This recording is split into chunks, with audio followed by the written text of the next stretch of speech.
আজকে সুদ নামক যে জিনিসটি, এটি এমন কোনো ঘর, এমন কোনো বাড়ি, এমন কোনো পরিবার খুঁজে পাওয়া যাবে না যেই ঘরে, যেই বাড়িতে, যেই পরিবারে সুদের সাথে সংশ্লিষ্টতা নেই। আজকে সুদের নামে সুদ নেই, সুদ আজকে বিভিন্ন নামে নাম ধারণ করেছে। অর্থাৎ সুদ নাই, সুদের অনেকগুলো নাম আছে। কি কি নাম আছে? ইন্টারেস্ট, তারপরে মুনাফা, তারপরে লাভ, তারপরে বিভিন্ন নাম।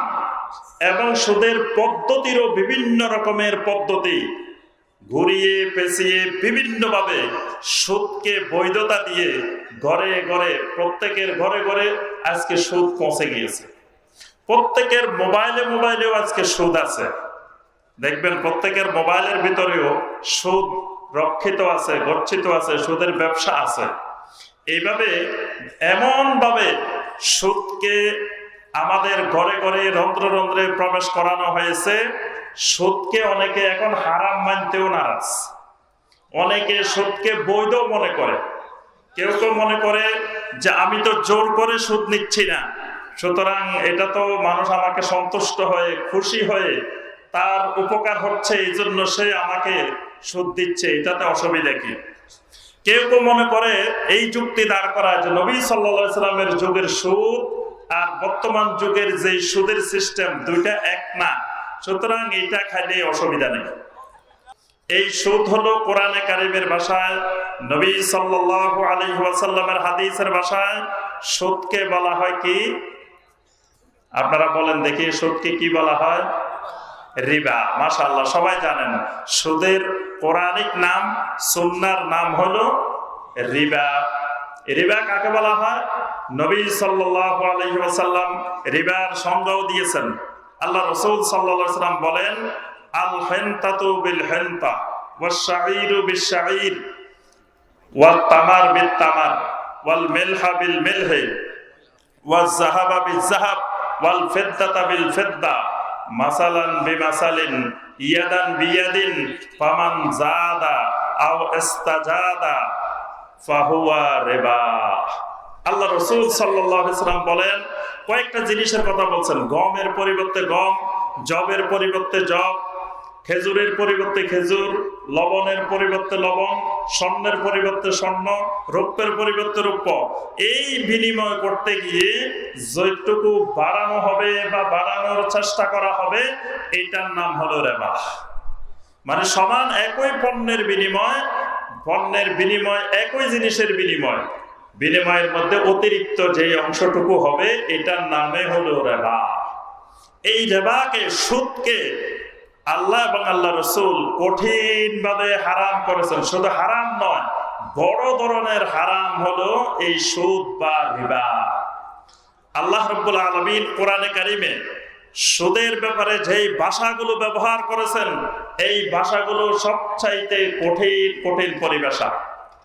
আল্লাহ রাব্বুল আলামিন তিনটি গুনাহের ব্যাপারে, তিনটি অপরাধের ব্যাপারে স্থায়ী জাহান্নামের কথা বলছেন। মুমিনদেরকে আল্লাহ পাক কখনো স্থায়ী জাহান্নামের কথা বলেন নাই। অর্থাৎ মুমিনেরা ইমানের কারণে জাহান্নামে গেলেও আবার জাহান্নাম থেকে তারা এক সময় জান্নাতে ফিরে আসার সম্ভাবনা আছে, তারা স্থায়ী জাহান্নামী না। কিন্তু তিনটি অপরাধকে আল্লাহ রাব্বুল আলামিন এত মারাত্মক আকারে, এত বড় অপরাধ হিসেবে বর্ণনা করেছেন। এই তিনটি গুনাহের ক্ষেত্রে আল্লাহ রাব্বুল আলামিন স্থায়ী জাহান্নামের কথা বলছেন। নাউযুবিল্লাহ। এক নম্বর, এই তিনটা জিনিসের মধ্য থেকে একটা জিনিস হলো এই রিবা বা সুদ। এই সুদের অপরাধ এত বেশি, আল্লাহ রাব্বুল আলামিন কোরআনের আয়াত নাজিলের পরে, আল্লাহর দ্বীন স্পষ্ট হয়ে যাওয়ার পরেও যারা সুদ খাবে বা সুদ দিবে বা সুদের সাথে সম্পর্ক রাখবে, এদেরকে আল্লাহ রাব্বুল আলামিন স্থায়ী জাহান্নামের হুমকি দিয়েছেন। আল্লাহ পাক কোরআনে কারীমের মধ্যে বলছেন, ফামান জাআহু মাউইযাতুম মির রাব্বিহি ফান্তাহা ফালাহু মা সালাফ ওয়া আমরুহু ইলাল্লাহ ওয়া মান আদা ফাউলাইকা আসহাবুন নারি হুম ফিহা খালিদুন। আল্লাহ রাব্বুল আলামিন বলেন, ফামান জাআহু মাউইযাতুম মির রাব্বিহি, সুদের ব্যাপারে তার রবের পক্ষ থেকে নির্দেশনা এসে যাওয়ার পরে, এরপরে যে ব্যক্তি এর থেকে বিরত হবে, পান্তাহা, যে ব্যক্তি সুদ ছেড়ে দিবে, সুদ থেকে বিরত থাকবে, ফালাহু মা সালাফা, তার অতীতে যা কিছু হয়ে গেছে সেটা তো হয়ে গেছে, ওয়া আমরুহু ইলাল্লাহ, তার বিষয়টা আল্লাহ রাব্বুল আলামিনের হাতে ন্যস্ত থাকবে। আল্লাহু আকবার। অন্যান্য গুনার ব্যাপারে আল্লাহ পাক বলেন যে তওবা করলে ফিরে আসতে আল্লাহ পাক মাফ করে দিবেন, কিন্তু সুদের ব্যাপারে আল্লাহ রাব্বুল আলামিন মাফ করে দিবেন বলেন নাই, বলছেন যে এটা ওয়া আমরুহু ইলাল্লাহ, এটি আল্লাহ রাব্বুল আলামিনের কাছে ন্যস্ত থাকবে। আল্লাহ পাক তার পরবর্তী অবস্থা দেখবেন, দেখে আল্লাহ মাফও করতে পারেন, মাফ নাও করতে পারেন। এজন্য আল্লাহ পাক ক্ষমা করে দিবেন এই কথা বলেন নাই, বলছেন ওয়া আমরুহু ইলাল্লাহ, অর্থাৎ তার এই তাওবার ফাইল আমি আল্লাহর কাছে সংরক্ষিত থাকবে। তার পরবর্তী অবস্থান দেখে আল্লাহ পাক ক্ষমা করবেন অথবা করবেন না, এটা আল্লাহর ইখতিয়ার। এরপর আল্লাহ রাব্বুল আলামিন বলছেন ওয়া মান আদা ফাউলাইকা আসহাবুন নার হুম ফিহা খালিদুন, এরপরেও যদি কোনো ব্যক্তি সুদ খেতে থাকে, তার কাছে কোরআনে কারীমের নির্দেশনা এসে গেছে, সুন্নাহর নির্দেশনা এসে গেছে, এরপরেও সুদ না ছেড়ে সুদের লেনদেন, সুদের ব্যবসা, সুদের কার্যক্রম অব্যাহত রেখেছে, আল্লাহ রাব্বুল আলামিন বলেন ফাউলাইকা আসহাবুন নার, এই মানুষগুলা হবে জাহান্নামের অধিবাসী, হুম ফিহা খালিদুন, খালি অধিবাসী না, এরা জাহান্নামের ভিতরে স্থায়ীভাবে থাকবে। নাউযুবিল্লাহ। এখানে স্থায়ী জাহান্নামের হুমকি দেওয়া হয়েছে। আল্লাহ পাক এটার গভীরতা, এটার অপরাধের মাত্রা এত বেশি যে আল্লাহ রাব্বুল আলামিন স্থায়ী জাহান্নামের হুমকি দিয়েছেন। আরো দুইটা গুনাহের ব্যাপারে আল্লাহ পাক স্থায়ী জাহান্নামের কথা বলছেন। আরেকটা গুনাহ হলো কোন মুমিনকে হত্যা করা হলে, وَمَن يَقْتُلْ مُؤْمِنًا مُتَعَمِّدًا فَجَزَاؤُهُ جَهَنَّمُ خَالِدًا فِيهَا, কোন মুমিনকে কেউ যদি ইচ্ছাকৃতভাবে হত্যা করে, এই হত্যাকারীর জন্য স্থায়ী জাহান্নাম। আরেকটা হলো কোন ব্যক্তি মিরাসের সম্পত্তি বন্টনের ক্ষেত্রে যদি হেরফের করে, ভাইয়ের সম্পত্তি সঠিকভাবে না দেয়, বোনের সম্পত্তি সঠিকভাবে না দেয়, ফুফুর সম্পত্তি সঠিকভাবে না দেয়, সম্পদ বন্টনের ক্ষেত্রে, উত্তরাধিকারী সম্পদের ক্ষেত্রে যদি কম বেশি করে, এই ব্যক্তির ক্ষেত্রে আল্লাহ রাব্বুল আলামিন স্থায়ী জাহান্নামের কথা বলছেন। ওয়া মান ইয়াসিল্লাহ ওয়া রাসূলাহু ওয়া ইয়াতাআদ্দা হুদুদাহু ইউদখিলহু নারান খালিদান ফিহা, যে ব্যক্তি আল্লাহ এবং রাসূলের নাফরমানি করে, আল্লাহ এবং রাসূল নির্দিষ্ট পরিমাণে সম্পদের বন্টন নামা নির্ধারিত করে দেওয়ার পরেও কোন ব্যক্তি যদি সীমা লঙ্ঘন করে, এই ব্যক্তিকে আল্লাহ রাব্বুল আলামিন জাহান্নামে এমন ভাবে ঢুকাবেন, খালিদান ফিহা, স্থায়ীভাবে ঢুকাবেন, আর বের করবেন না। নাউযুবিল্লাহ। তিনটা অপরাধের ক্ষেত্রে আল্লাহ পাক খালিদান ফিহা ব্যবহার করেছেন। তার মধ্যে একটা হলো এই রিবা বা সুদ।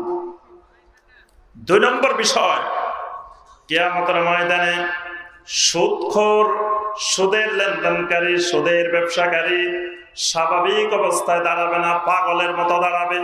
কিয়ামতের ময়দানে সুদখোরের অবস্থাটা হবে পাগলের মতো। কারণ সুদখোর দুনিয়াতে সে পাগল হয়ে যায়।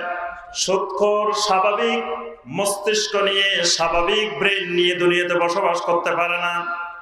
সুদখোর সুদ খেতে খেতে এমন ভাবে অভ্যস্ত হয়ে যায়, পরবর্তীতে তার ভাইও চিনে না, আত্মীয় স্বজনও চিনে না, মাও চিনে না, বাপও চিনে না, সবার কাছ থেকে সে সুদ ছাড়া কিছু বুঝে না। সুদখোর দুনিয়াতেও পাগলের মতো হয়ে যায়, পাগলা কুকুরের মতো হয়ে যায়। সে সুদ ছাড়া, টাকা ছাড়া দুনিয়াতে কোনো মানুষ চিনে না। এই জন্য কিয়ামতের ময়দানে আল্লাহ রাব্বুল আলামিন সুদখোরকে পাগল অবস্থায়, পাগলের মতো দাঁড় করাবেন। আল্লাহ পাক কোরআনে কারীমের মধ্যে ইরশাদ করেছেন, আল্লাযীনা ইয়াকুলুনার রিবা লা ইয়াকুমুনা ইল্লা কামা ইয়াকুমুল্লাযী ইয়াতাখাব্বাতুহুশ শাইতানু মিনাল মাস। কিয়ামতের ময়দানে সুদখোর এমন ভাবে দাঁড়াবে যেই লোককে শয়তান স্পর্শ করেছে এই জাতীয় লোকের মতো পাগলের মতো। আবার সুদখোর এমন পাগল, সুদখোর ব্যবসা বাণিজ্য এবং সুদের মধ্যে পার্থক্য করতে জানে না। সে বলে যে মিয়া কেউ ডাইরেক্ট খায়, কেউ এমনি ঘুরাই খায়। সে সুদকে আর ব্যবসা বাণিজ্যকে দুইটাকে এক বানাই ফেলে। সেই দুইটার মধ্যে পার্থক্য করার মতো জ্ঞান তার থাকে না। এই জন্য আল্লাহ পাক বলছেন যালিকা বিআন্নাহুম ক্বালু ইন্নামাল বাইউ মিসলুর রিবা। এই পাগল হওয়ার কারণ হলো দুনিয়াতে সে সুদকে ব্যবসা বাণিজ্যের মতো মনে করত। সে বলতো দুইটা এক জিনিস। আল্লাহ রাব্বুল আলামিন বলেন দুইটা এক জিনিস নয়। ওয়া আহাল্লাল্লাহুল বাইয়া ওয়া হাররামার রিবা। আল্লাহ রাব্বুল আলামিন ব্যবসা বাণিজ্যকে হালাল করেছেন, রিবাকে আল্লাহ রাব্বুল আলামিন হারাম করেছেন। দুটার মধ্যে অসংখ্য পার্থক্য আছে, অসংখ্য তফাৎ আছে। 3 নম্বর, আল্লাহ রাব্বুল আলামিন সুদকে দুনিয়াতে ধ্বংস করতে চান। সুতরাং সুদখোরকে আল্লাহ রাব্বুল আলামিন দুনিয়ার জমিনে সম্মানের আসনে বসাবেন না। আল্লাহ রাব্বুল আলামিন সুদখোর জাতিকে, সুদখোর উম্মাকে, সুদের ব্যবসা বাণিজ্যকারী উম্মাকে আল্লাহ রাব্বুল আলামিন জমিনে কখনো সম্মানিত করবেন না, নিরাপত্তা দিবেন না। সুদখোরেরা সব সময় জমিনে লাঞ্ছিত হতে থাকবে। আল্লাহ পাক কোরআনে কারিমে ঘোষণা করেছেন ইয়ামহাকুল্লাহুর রিবা ওয়া ইউরবিস সাদাকাত। আল্লাহ পাক রিবাকে ধ্বংস করে দিতে চান। সুতরাং রিবাকে লালন পালনকারী, সুদখোর, সুদের ব্যবসাকারী, এদেরকেও আল্লাহ রাব্বুল আলামিন ধ্বংস করতে চান। আজকে সারা দুনিয়াতে মুসলিম উম্মাহ লাঞ্ছিত। মুসলিম উম্মাহ আজকে সারা পৃথিবীতে মার খায়। সারা দুনিয়ার সর্বত্র মুসলিমেরা মার খায়। আল্লাহর কাছে ফরিয়াদ করে, মাজলুমদের ফরিয়াদে আকাশ বাতাস মুখরিত হয়, কিন্তু আল্লাহ রাব্বুল আলামিনের পক্ষ থেকে কোনো সাহায্য আসে না। এর কারণ হলো আজকে মুসলিমগণ এই রিবার সাথে, সুদের সাথে জড়িত হয়ে গেছে। সুদের সাথে যখন কোন জাতি জড়িত হয়ে যায়, আল্লাহর আযাবের হকদার তারা হয়ে যায়। এজন্য আল্লাহ রাসূল সাল্লাল্লাহু আলাইহি ওয়াসাল্লাম বলছেন যে আমার উম্মত যখন সুদকে হালাল করে নিবে, ইস্তাহিল্লুনার রিবা, আমার উম্মত যখন সুদকে হালাল করবে তখন তারা ইস্তাহিল্লুনা আযাবাল্লাহ, তারা যেন আল্লাহর আযাবকে হালাল করে নিল। আজকে সারা দুনিয়াতে মুসলিম উম্মার উপরে আল্লাহর আযাব নিক্ষিপ্ত হচ্ছে। সারা দুনিয়াতে মাজলুম, সারা দুনিয়াতে মার খাচ্ছে মুসলিমেরা। এর অন্যতম একটা কারণ হলো এই মুসলিমদের রন্ধ্রে রন্ধ্রে সুদ ঢুকে পড়েছে। আল্লাহ পাক সুদকে জমিনে রাখবেন না, ধ্বংস করবেন।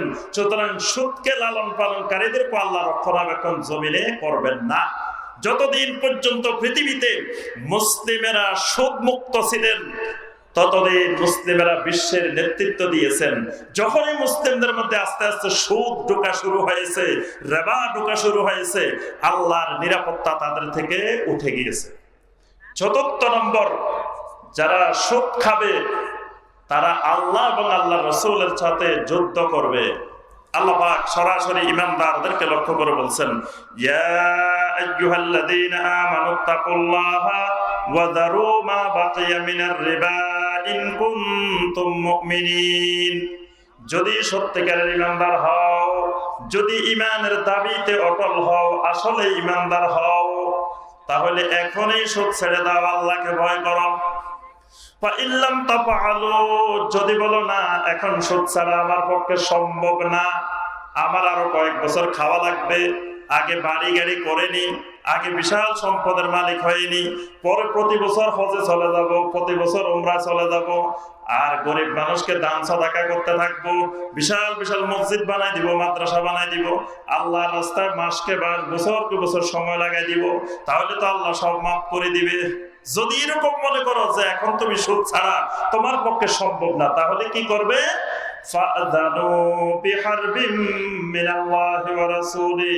আল্লাহ রাব্বুল আলামিন বলেন আল্লাহ এবং রাসূলের বিরুদ্ধে যুদ্ধ করার জন্য তুমি প্রস্তুতি নাও। নাউযুবিল্লাহ। আল্লাহ এবং তার রাসূলের বিরুদ্ধে যুদ্ধ করার জন্য তুমি প্রস্তুতি গ্রহণ করো। যে ব্যক্তি আল্লাহ এবং রাসূলের বিরুদ্ধে যুদ্ধ করবে সে নাজাত পাওয়ার কোনো সম্ভাবনা নাই। সুদখোরের উপরে এবং সুদের সাথে সম্পৃক্ত সকলের উপরে আল্লাহ এবং আল্লাহ রাসূল লানত করেন। আল্লাহ রাসূল সাল্লাল্লাহু আলাইহি ওয়াসাল্লাম বলেন, লাআনা রাসূলুল্লাহ সাল্লাল্লাহু আলাইহি ওয়াসাল্লাম আকিলার রিবা ওয়া মুকিলাহু ওয়া শাহিদাইহি ওয়া কাতিবাহু। যে সুদ খায়, যে সুদ খাওয়ায়, যে সুদ দেয়, যে সুদের সাক্ষী থাকে, যে সুদের কাগজপত্র লেখে, এই সকলের উপরে রাসূলুল্লাহ সাল্লাল্লাহু আলাইহি ওয়াসাল্লাম লানত করেছেন। এদের উপরে আল্লাহ রাসূল সাল্লাল্লাহু আলাইহি ওয়াসাল্লাম লানত করেছেন। সুদের মধ্যে 70 রকমেরও বেশি গুনাহ আছে, অপরাধ আছে। আইসারুহা আইয়ানকিহার রাজুলু উম্মাহু, সবচাইতে সহজ গুনাহটা হলো কোন ব্যক্তি তার মাকে বিবাহ করার মতো গুনাহ। নাউযুবিল্লাহ। আল্লাহ রাসূল সাল্লাল্লাহু আলাইহি ওয়াসাল্লাম বলেন, আমার উম্মত 60টি ধ্বংসাত্মক গুনাহ থেকে বেঁচে থাকো। সাহাবায়ে কেরাম বললেন, এই মুবিকাত গুলো ওয়ামা হুন্না ইয়া রাসূলুল্লাহ, 60টি ধ্বংসাত্মক গুনাহ কি? আল্লাহ রাসূল সাল্লাল্লাহু আলাইহি ওয়াসাল্লাম বলেন, একটি হলো আশ-শিরকু বিল্লাহ, আল্লাহর সাথে শিরিক করা। দ্বিতীয় হলো আস-সিহর, জাদু করা। তৃতীয় হলো ওয়া কাতলুন নাফসিল্লাতী হারামাল্লাহু ইল্লা বিল হক, অন্যায়ভাবে কোনো মানুষকে হত্যা করা। চতুর্থ হলো আকলুর রিবা, সুদ খাওয়া, ধ্বংসাত্মক কবিরা গুনাহ, আকবারুল কাবায়ের। 5 নম্বর হলো আকলু মালিল ইয়াতীম, এতিমের সম্পদ ভক্ষণ করা। 6 নম্বর হলো তাওয়াল্লি ইয়াউমাজ যাহাব, জিহাদের ময়দান থেকে, শরিয়া সম্মত জিহাদের ময়দান থেকে পালিয়ে যাওয়া। 7 নম্বর হলো ওয়াকাযফুল মুহসানাতিল মুমিনাতিল গাফিলাত, কোন সহজ সরল সতী সাধ্যী মুমিনা নারীর বিরুদ্ধে মিথ্যা অপবাদ আরোপ করা। এই 7টি গুনাহের মধ্যে চতুর্থ যে আকবারুল কাবায়ের যে মুবিকাত, সেটা হলো সুদ খাওয়া। এইভাবে কোরআন এবং হাদিসে অসংখ্য আয়াত এবং হাদিসের মাধ্যমে সুদকে ইসলামে হারাম করা হয়েছে। আজকে সম্মানিত ভাই বোনেরা, বিভিন্ন পদ্ধতিতে, বিভিন্ন কায়দায় আমরা অনেক সময় বুঝতেও পারি না যে এর ভিতরে সুদ লুকায়িত আছে। সুদের বিভিন্ন সিস্টেম, বিভিন্ন পদ্ধতিতে আমাদের সমাজে আমরা সুদ খেয়ে থাকি। কেউ তো সরাসরি সুদের ব্যবসা করার মাধ্যমে যে 2 লাখ টাকা, 3 লাখ টাকা, 5 লাখ টাকা লাগাই, বাস প্রতি মাসে এত টাকা করে দিবেন, সরাসরি একেবারে সুদের সাথে জড়িত। আবার কেউ কেউ আছেন, আমার মা বোনেরা আছেন, বিভিন্ন এনজিও, বিভিন্ন ব্যাংকের মধ্যে গিয়ে গিয়ে তারা সুদের উপরে টাকা নিয়ে আসেন। প্রতি সপ্তাহে সপ্তাহে কিস্তি দিতে থাকেন, বছরে বছরে কিস্তি দিতে থাকেন। এই কিস্তি চালান, সুদের উপরে কিস্তি চালাতে থাকেন। কেউ কেউ আছেন লক্ষ লক্ষ ব্যাংক থেকে সুদের উপরে টাকা নিয়ে নিয়ে বিশাল বিশাল বাড়ি বানানোর ব্যস্ত আছেন। একটা বাড়ি শেষ হইলে কেমনে আরো 2টা বানাবেন, আরো 3টা বানাবেন। এই ব্যাংকের থেকে কোটি কোটি টাকা লোন নিয়ে, সুদের উপরে ঋণ নিয়ে বাড়ি বানানোর কাজে ব্যস্ত আছেন। তারপরে আবার কেউ কেউ বিভিন্ন পদ্ধতিতে, আজকে সুদের পদ্ধতি বের হয়েছে, যেমন জমি বন্ধক দেওয়ার মাধ্যমে সুদ খাওয়ার একটা প্রবণতা সমাজে আছে, যেটাকে অনেকেই সুদে মনে করে না, রেবাও মনে করে না। তারপরে আপনার এই যে বিভিন্ন ধরনের বিকাশ, অমুক তমুক, এই জাতীয় যে লেনদেন, এর ভিতরেও কিন্তু সুদের সংশ্লিষ্টতা আছে। এইভাবে বিভিন্ন মাধ্যমে আজকে আমাদের সমাজে সুদের ব্যাপক সয়লাভ ঘটেছে। এই জন্য আমার সম্মানিত ভাইয়েরা, প্রথম কথা হলো সুদ থেকে বাঁচতে হবে, সুদ থেকে বেঁচে থাকতে হবে, এবং যে কোনো উপায়ে সুদের সাথে কোনো সম্পর্ক রাখা যাবে না। এরপরে আমাদেরকে খেয়াল রাখতে হবে সুদের বিকল্প মুসলিম ভাইদেরকে, বোনদেরকে সহযোগিতা করার জন্য কিভাবে সুদের বিকল্প পদ্ধতি, অর্থাৎ ইসলামিক যে শরিয়া সম্মত পদ্ধতি, সেই পদ্ধতিতে কিভাবে আমাদের মুসলিম ভাই বোনদেরকে সহযোগিতা করা যায়। এই জন্য যে সকল ভাইরা মোটামুটি আল্লাহ পাক সম্পদ দিয়েছেন, তাদেরকে এই ব্যাপারে খেয়াল রাখতে হবে যে কর্জে হাসানার মাধ্যমে কিভাবে আমাদের মুসলিম ভাই বোনদেরকে সহযোগিতা করা যায়, ওই সুদ থেকে রক্ষা করা যায়, এই দিকে আমাদের খেয়াল রাখা দরকার। আল্লাহ পাক আমাদেরকে তৌফিক দান করুন।